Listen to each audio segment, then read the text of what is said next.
Bugungi kunlarda Yaqin Sharq hududida ayrim keskinliklar kuzatilayotgan bo'lsa-da, eng muhim haqiqatlardan biri shuki, Birlashgan Arab Amirliklari xavfsizlik tizimlari vaziyatni to'liq nazorat ostida ushlab turibdi. So'nggi kunlarda mintaqada uchirilgan ko'plab dron va raketalar Birlashgan Arab Amirliklari havo mudofaasi tizimlari tomonidan muvaffaqiyatli ushlab qolindi va yo'q qilindi. Bu esa mamlakatning texnologik imkoniyatlari, xavfsizlik siyosati va tezkor javob tizimlari qanchalik kuchli ekanini yana bir bor ko'rsatmoqda. Dubay esa har doimgidek barqarorlik, iqtisodiy kuch va global ishonch markazi bo'lib qolmoqda. Tarix shuni ko'rsatadiki, Dubay ko'chmas mulk bozori har qanday global sinovlardan keyin yanada kuchliroq qaytadi. Investorlar uchun eng muhim narsa qisqa muddatli shovqinlarga emas, uzoq muddatli imkoniyatlarga qarash.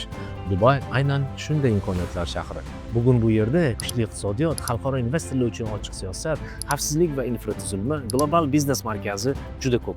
Shuning uchun barcha investor do'stlarimga aytmoqchimanki, Dubay ko'chmas mulk bozoriga bo'lgan ishonchni yo'qotmang. Bu shahar vision bilan qurilgan va kelajak uchun rivojlanishda davom etmoqda. Eng katta imkoniyatlar esa aynan shu paytlarda paydo bo'ladi. Dubay har doimgidek investitsiyalar uchun eng kuchli va istiqbolli markazlardan biri bo'lib qolmoqda. Agar yana ko'proq ma'lumotga ega bo'lmoqchi bo'lsangiz, like bosishni esdan chiqarmang va bizning sahifamizni kuzatishda davom eting.